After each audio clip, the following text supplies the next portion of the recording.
I thought today we could talk about change, because in our work, that's what it's all about, change and growth. Yet often when people are looking to change, it's because they're in a negative state and they're trying to get out of that state. But when you're feeling negative or stuck or down, that's when it's hard to change.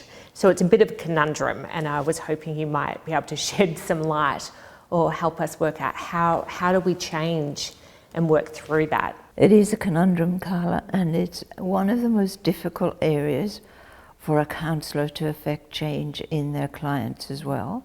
And you're correct, people generally want change when something bad or unpleasant has happened in their life, or life becomes just the doldrums and they're bored and they say to themselves, there must be more than this, I need to make change.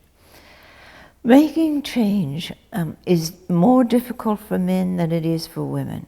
Women generally seek change more than men do, and women make change in the main more than what men do. Men are much more inclined, if men do a workshop or a counselling session on change, they're much more inclined to walk out and to forget it, or to walk out and say, well, I'm okay. I only need this teeny weeny bit to change, and why would I do that? Is it worth it? Well, women are much more inclined to take the information away from a workshop and first of all to bring it into the family, first of all to bring it into the relationships, and then to try and take it outside of that. So men are the difficult ones. But change simply, Carla, the difficulty of change is that people become very comfortable in what they're doing, even though it's not to their benefit, even though it's not giving them growth, even though it's not giving them satisfaction, even though they're not fulfilled. All of these negatives, people will still tend to say, well, it's not that bad. And how do I know that something better is waiting? How do I know if I make the change, it's going to be a benefit? How do I know that if I try to make that change, it might be worse than what I've got? So there needs to be a real desire. Change comes to the people who really, really want to change their lives, who are really feeling deep from within the spirit, listening to the spirit saying, you're not on the right track. This is not giving you the growth that you need.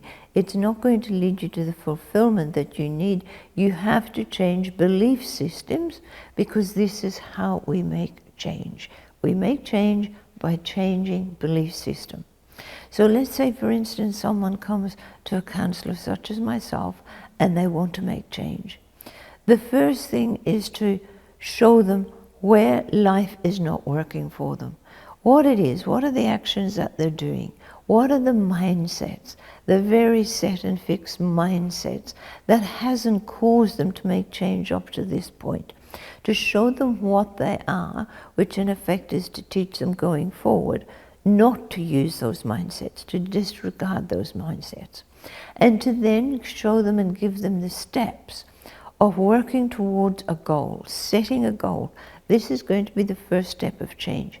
And you need to achieve this between seeing me now and seeing me on a second occasion. And the counsellor needs to really ensure that those goals are kept. In my counselling, if a person comes a third time, and on the third time they have not tried to do any of the homework that I've given them towards their goal, I will stop working with them. I will tell them, you are not serious about making change. You're not ready to make change. Go away, look at other factors in your life, and when you feel you are ready and really sincere about making that change, come back and see me. So the change firstly comes from the desire. It then comes from the counsellor and working with the counsellor to show the steps of how, and to holding the person accountable to taking the steps that brings the change. Once a person starts to take the steps and sees some little change and sees some benefit in the change, they then start to feel more positive. They start to feel more comfortable. They start to feel more confidence, and there builds a desire to want to take the next step. That's how we teach change. Sometimes I feel like people may not realise that they're resistant to change. They don't even know what they need to change because they're so stuck in a particular way of thinking. So how would someone identify what they need to change to take them from a negative state to a more positive state? A person will never identify from their own means, from their own mind, that they need to change. They will feel that life is not good. They will feel that life is not happy. They will feel that they're depressed or they're sad or they've got down moods or whatever it is. And somebody else might point out to them and say, you need to change this. If you change this in your life, you perhaps won't feel that way anymore. But it's really a person can make change by oneself. They need a counsellor, they need a coach, they need whoever to help them identify the steps of how they're going to do it and to identify the goal. There has to be goals all the way along the line. And when you speak of goals, is that an emotional goal, a physical goal, or how big or small? It can be both, but there'll certainly always be emotional goals, I can assure you. As a person starts to make change, they'll make a little bit of change and then they'll hit a roadblock and they'll say, it's too hard. This is really too hard. And why do I need to do it anyway? It wasn't so bad back there. I was okay back there. And they'll want to go back. Maybe not completely, but they'll want to go back a little bit because it's comfortable, because it's familiar, because it's habit. This is a place where I feel safe. That other place is an unknown. I've got fear, I've got anxiety, I've got all of the things that have been going on for so many years, which has prevented the change in the first place. So the goal, a counsellor has to deal with those emotions, but it has to be a tangible goal. If a person comes along and, for instance, says, I really dislike my job. My job's horrible. The people are horrible. I don't feel that I belong there. And they've felt like this for maybe 2 or 3 years. I see that in reality. And you as the counsellor is going to teach them to have the courage, to have the resilience to leave that job. So a counsellor is not going to be very successful if they simply say, well, go away and apply for jobs, because the person is probably terrified to do that. That's why they haven't done it. So you give them steps. That the first steps might be to really just sit and write a list of what they think they would like to work with. Do they want to work with people? Do they want to work with animals? Do they want to work alone? Do they want to work inside, outside? Whatever. Bring that list back. And then when that list is narrowed down, they say, I want to work with people and I want to work with sick people, to then send them away with a list of, and to come back with a list of what areas of sick people are they drawn to. If they come back with that narrowed down, then where do they go to get information about that area? Then they come back with that information, and then they're probably at the point where they start to apply. And if they don't have the skills, it's pointing them to perhaps further study for a little period of time, or doing courses for a period of time that gets the qualifications to get them to where they want to go to. So they're building up confidence all the way, building up step after step after step, going forward, and held accountable to what you, the counsellor, is asking them to do. And using that example, what if they started working with sick people, but it was in fact supposed to be animals, and so they've made a wrong decision, in inverted commas? How do people overcome making the wrong decision? Well, if I'm working with someone, I would always say to them, it's not a wrong decision. There is no such thing as a wrong decision. All you have found out is what you believed was right for you is not right for you. So you've learned something wonderful. You've learned that working for animals isn't right for you. So now that you've taken that off the list, what now is the further list that you want to explore? And that person goes forward to the next list enriched from everything they've learned, both negative and positive. They might not have enjoyed the animals, it might have been a negative experience, but there would have been positive ones as well. So they use those positive ones to add to their armory to go forward to the next selection. So do you believe in regret? Yes, I do. I think there is regret, but I think regret really only should apply to something that you have done that really has had a negative, a bad, a painful experience to someone else. And that you realize that. Or it may have hurt yourself in such a deep way as well. But it's something serious. You know, the minor things ought not be regretful. That's baggage that holds people back that we don't need. It's the major things. It's the things that you really say and cry over when you say, I can't go back, I can't change that. Gee, I wish I could, I would give so much to be able to do that. And I've learned so much from it, and I really regret the decision I made at that point in time. Yeah. So on the bigger issues. Yeah. And when you say incremental steps, so when change you're often feeling stuck or confused or any of those more negative emotions, and you're trying to get yourself to a more positive state, is there an emotional ladder? Like there's steps that get there where you'll be going, that you're aiming towards joy? I think the emotional ladder, if you're stuck, is firstly talking to someone who you believe is going to give you as close to the truth as you can.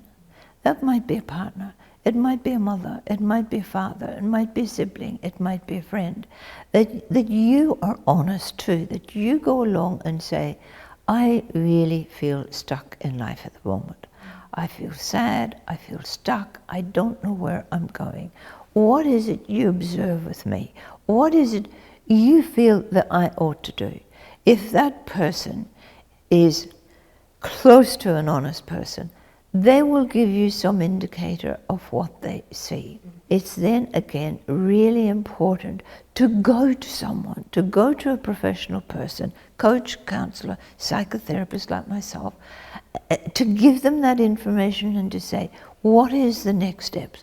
Where they can untangle your emotions, the attachments that are holding you where you are, help you to set those free and help you to go forward with those goals.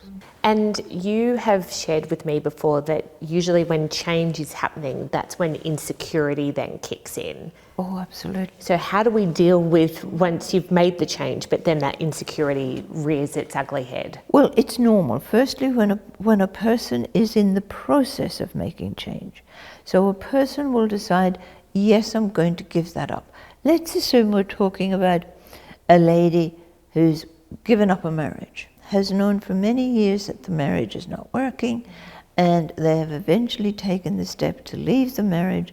They've moved out, they're now living by themselves. And let's assume there's a couple of children involved, and the children are now going between each house.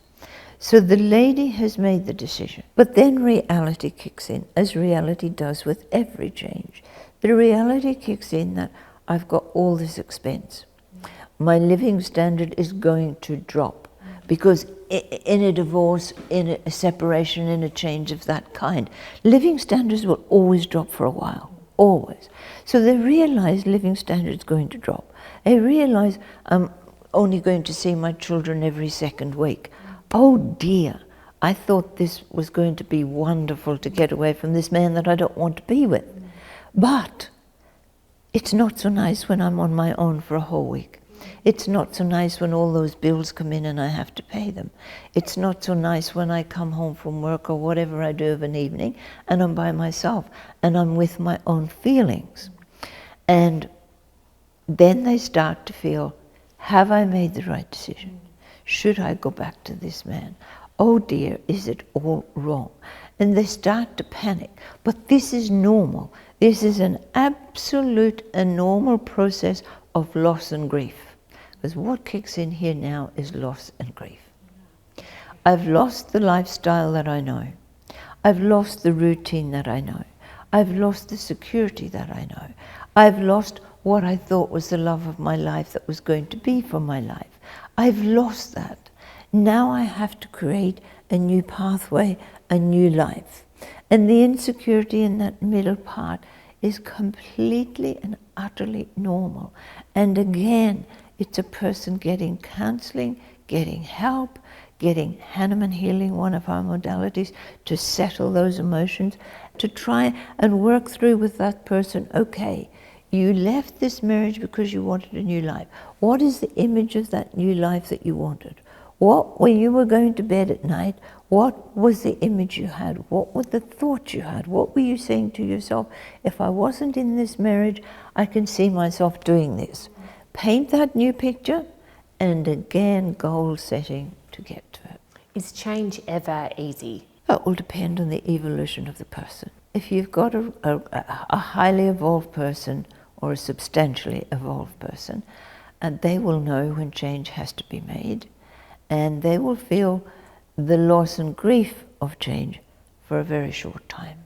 They know it's got to be made, it's got to be done, move on. They'll feel the loss and grief, but it might be in 2 or 3 days as opposed to 2, 3, 4, 6 months. Does change ever come when we're actually in a positive, good place, or is it only ever when we're knowing that we need to make change? No, it can certainly come in a positive, good place.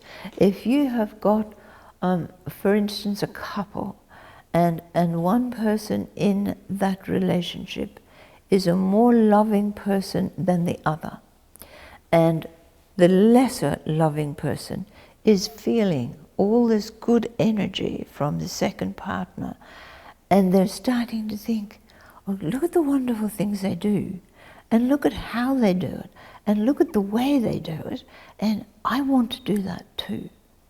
I'm going to copy that because that's really good. So that other partner is making positive change just by the example of one other person. So is that what we're aiming to get to, for the world to Absolutely. Jonathan Livingston Seagull, yeah? Let's teach one at a time. Set the example. I read on Crazy Horse's blog about decision making and the way to make a decision. If you're being indecisive, to try and make a decision, and will this push me towards being in a more loving state? Absolutely. So that ties in with what you were just does. saying. Is the decision that I'm wanting to make and going to make, is it going to cause me to be a more loving person? And what is a more loving person? What is love? Love is a feeling, it's not a thought. Love is a feeling that causes a person to want to give up a bit of themselves for someone else. That doesn't necessarily have to be a partner. That might be a neighbor next door, that for a moment you want to share love with that neighbor next door to do something for them. Is there one thing that you see time and time again that people should change as a whole? A fixed mindset.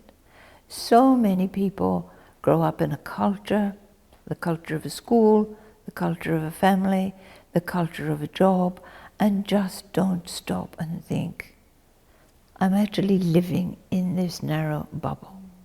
I actually want to explore more. I want to explore all these radical statements that are being made today, all these young people who are doing radical things. I want to actually think about that. I want to decide for myself, do they have a right to do that? Is it good for the mental health state to be doing that? Is it good to be given expression rather than suppression? Is that a good thing to do? And if it's good for them, and what part of my life can I do that for me? Most definitely. That is the worst, the fixed mindset. So what's the opposite of a flexible? Flexible, conceptual, yeah. Looking for opportunity and adventure. And is that where obviously creativity and innovation and change comes from? Absolutely. Yeah, absolutely. Trying to, always wanting something different, but not just for the sake of something different, because it's an adventure, it's a joy trying, it's an excitement when you see something else happening and when you can do something else differently. You just mentioned adventure. And I'm curious, between change, always changing or always looking for adventure, where is that avoiding and running away or doing things for the sake of it versus this positive use of adventure and change? If a person is just looking for adventure, and I love adventure, but my adventure comes in in holidays, in traveling overseas, in going to different countries and exploring and experiencing different cultures, different countries. That's an adventure. And it will remain an adventure if I come home and I just sit and say to people, oh, here's all my photos of when I went to Egypt or Jerusalem or Ireland or wherever. I want to share them. The change comes when you think about everything that you saw when you were on that adventure, and you really take it into your being, and you come home and you change something of you because of what you've learned on that adventure, of what you've experienced, of what you've seen. For instance, if you've seen a lot of poverty, and an example, if you come home and you look around your house and you think, I'm wasting X amount of money every week on buying A, B, C, D. And I'm really squandering that, and I'm being selfish doing that. And what I saw on those poor people in those areas of poverty has really caused me to question myself and say, do you want or do you need to keep doing that? And you stop doing that. So you stop being selfish, and you stop producing so much waste, and you stop consuming whatever it is you're consuming that you don't really need. That's a change, and that's a change that's come from an adventure. What about people who have limited resources or are in survival mode? What would be your advice of how they can inject adventure or change into their life when they're more in that survival? If you're in survival mode, no matter how much someone's in survival mode, they can go for a walk in nature. And nature is the greatest healer of all, Carla. They can go and talk to a friend. They can go and have a cup of tea with a friend. They can go and pat a dog. They can go and sit in a park and watch the dogs playing. They can go and sit in a children's playground and watch the children playing. And they can be uplifted by watching the children. They can be uplifted by watching the dogs. They can go and walk on the ocean. They can gather a few shells and bring them home. They can do all of those simple actions that cost nothing, but is feeding the spirit with joy.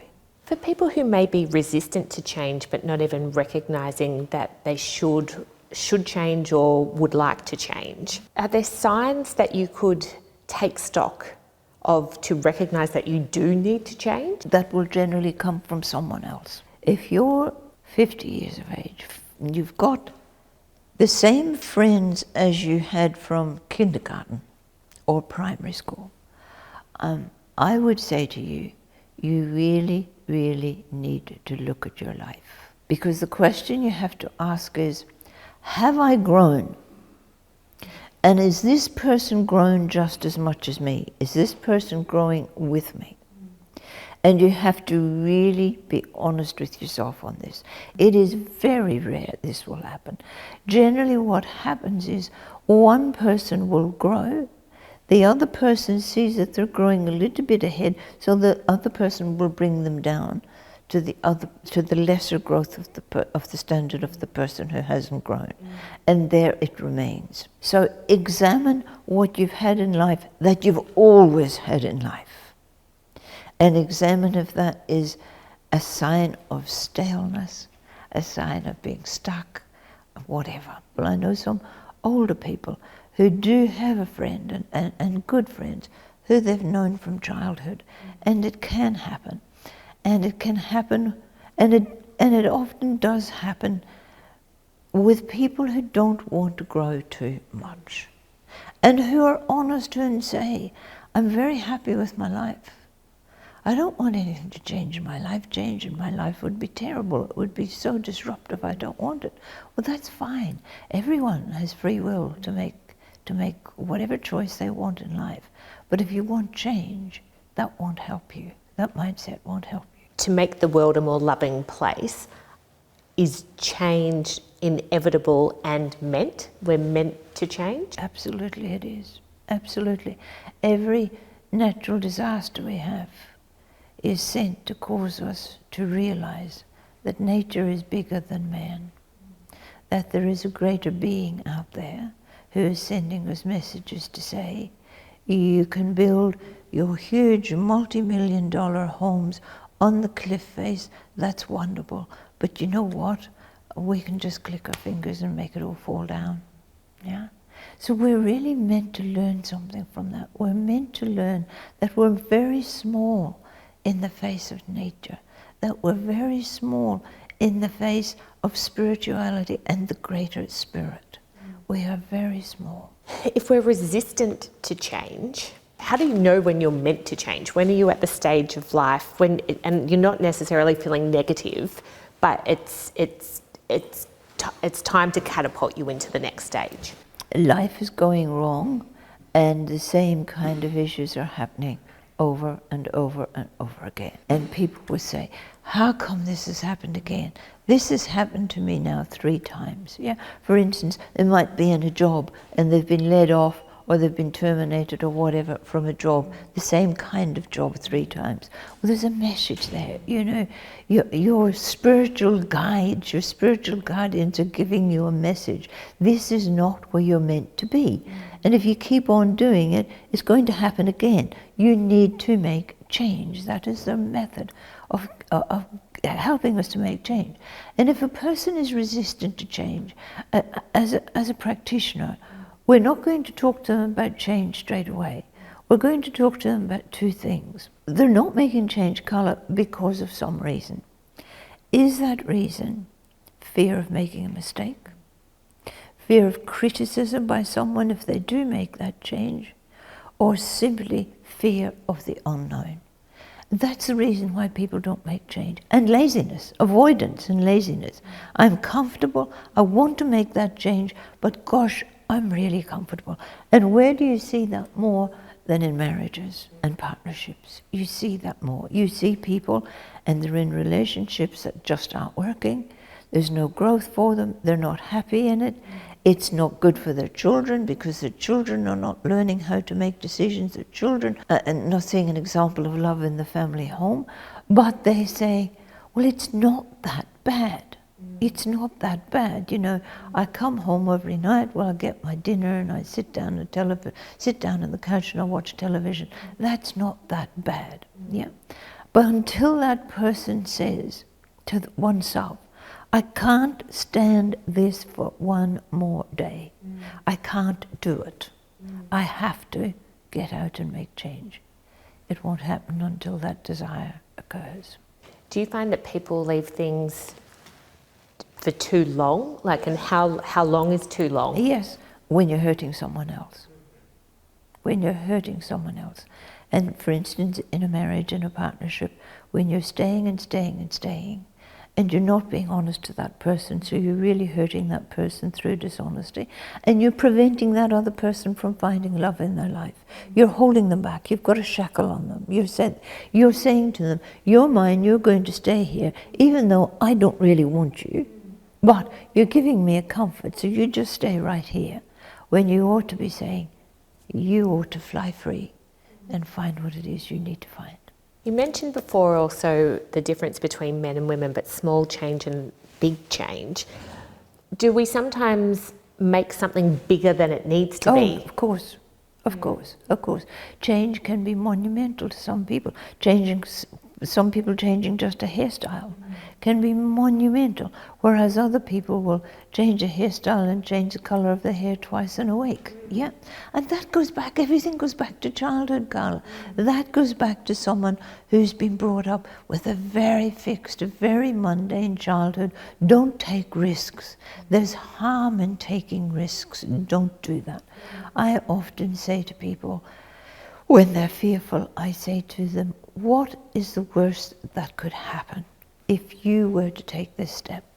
And they will tell you, they'll tell you very quickly, this could happen. I will then at that point always say, okay, let's make a plan that if that happened, what are you going to do when that happens. That's the worst that can ever happen to you. What are you going to do when that happens? I'll help them to write out a plan, to write out what their steps would be if that happens, fold that piece of paper up, put it in their wallet and keep it in their wallet, and then start working with them to make the change. And I would continuously say to them, if the worst happens, you know what to do. You've got the plan in your pocket, so you're going to be okay. But the first thing people have to do in any aspect of life, and particularly in a relationship, is to be honest. To be honest with one another. You are doing this, and this is making me very unhappy. And if you continue to do that, and you're not willing to compromise with me, or you're not willing to tell me what it is I'm doing that's causing you to act in that way, then the chances are this relationship is going to fall apart. So are you willing to negotiate with me? Are you willing to be honest with me? Are you willing to tell me your truth? And let's both work on it.